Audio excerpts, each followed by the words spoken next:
নমস্কার, আশা করি সবাই খুব ভালো আছো। নতুন একটা ভিডিওতে সবাইকে স্বাগত।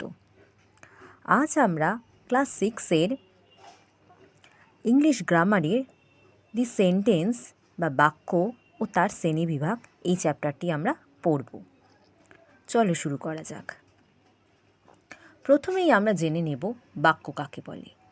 বাক্য হলো এমন শব্দ সমষ্টি যার নির্দিষ্ট অর্থ রয়েছে, অর্থাৎ a sentence is a group of words which expresses A complete sense.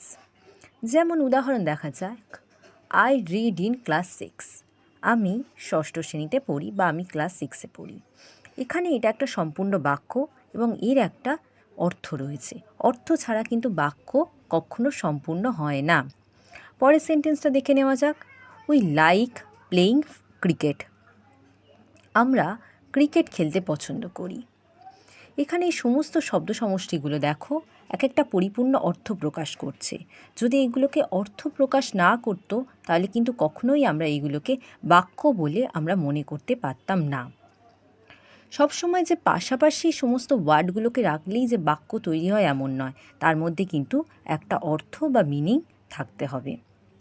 যেমন আমি আরও কয়েকটা এক্সাম্পল দেখা যাক, this rises in the sun east. এটা কি কোনো বাক্য হলো? এটা কোনো বাক্য নয়, কারণ এখানে শুধুমাত্র কয়েকটা শব্দ সমষ্টি পাশাপাশি বসেছে, কিন্তু এর কোনো মানে বেরোচ্ছে না।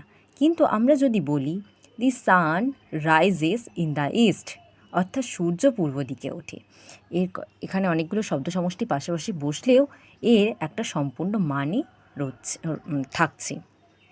যেমন নেক্সট, রাইস উই ইট।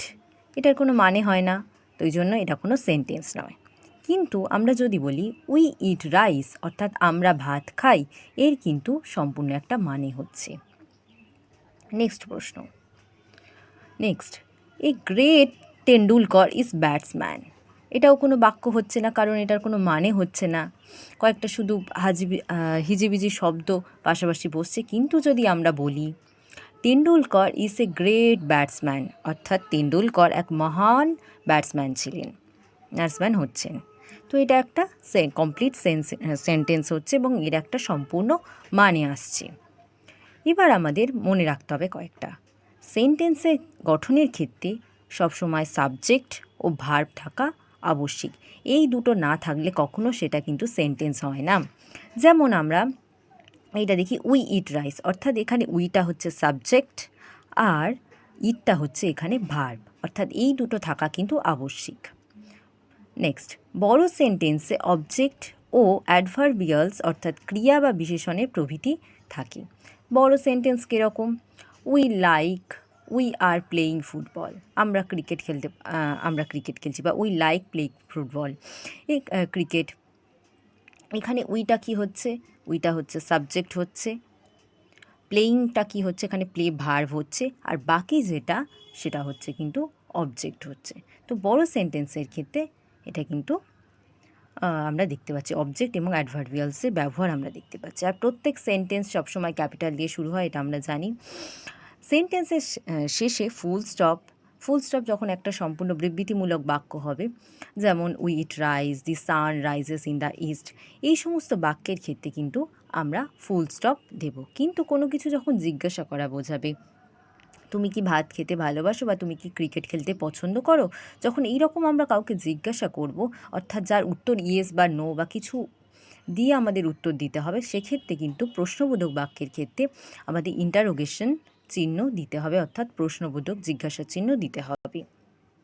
বা আজকের খেলাটা খুব সুন্দর ছিল, কি আনন্দ, ইন্ডিয়া আজ জিতলো। তো এই সমস্ত যখন আনন্দ দুঃখ সূচকের হবে, সেক্ষেত্রে আমাদের এক্সক্লামেশন মার্ক বা বিস্ময়সূচক চিহ্ন আমাদের দিতে হবে। এবার সেন্টেন্স গঠনের আমরা নিয়ম জেনে নিই। সেন্টেন্স গঠনের ক্ষেত্রে সাবজেক্ট, তারপরে ক্রিয়া, তারপরে অবজেক্ট বা কর্ম বসবে, তারপর আদার্স বা অ্যাডভার্বিয়ালসগুলো বসে যাবে। ওকে, এবার আমরা কিছু এক্সারসাইজ করে নেব। এখানে দেখো বলেছে, put the following words in their correct order to make sentence. অর্থাৎ নিচের বাক্যগুলো সাজিয়ে আমরা নিচের বাক্যগুলো শব্দগুলো সাজিয়ে আমরা বাক্য তৈরি করি। এখানে কি বলছে? We cricket are match the watching. এটা কোনো সেন্টেন্স নয়, তাহলে আমাদের সেন্টেন্সটা কি হবে? We are watching cricket match. আমরা ক্রিকেট ম্যাচ দেখছি। We a pond have. এটা কোনো সেন্টেন্স নয়, তাহলে সেন্টেন্স বা বাক্যটি হবে উই হ্যাভ এ পন্ড। আমাদের একটা পুকুর আছে। The stars shining sky in are দি।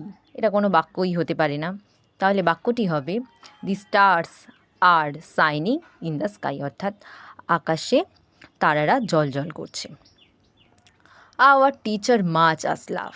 কোনো সেন্টেন্স নয়, সেন্টেন্সটি হলো our teacher love us much. আমাদের টিচাররা, আমাদের শিক্ষক শিক্ষিকারা আমাদের খুব ভালোবাসেন। পেলে এ গ্রেট ফুটবলার ওয়াস। সঠিক সেন্টেন্সটি হবে Pele was a great footballer. Has done he the work. He has done the work, অর্থাৎ সে কাজটি করেছে। ওকে, আজকের আমরা শুধুমাত্র এলোমেলো সেন্টেন্সের গঠন এবং সেন্টেন্স গঠনের প্রক্রিয়াটা জানলাম এবং কিছু সেন্টেন্স আমরা গঠনও করলাম এলোমেলো সেন্টেন্সগুলো। পরের দিন আমরা বাক্যের শ্রেণীবিভাগ জানব। ওকে, থ্যাংক ইউ।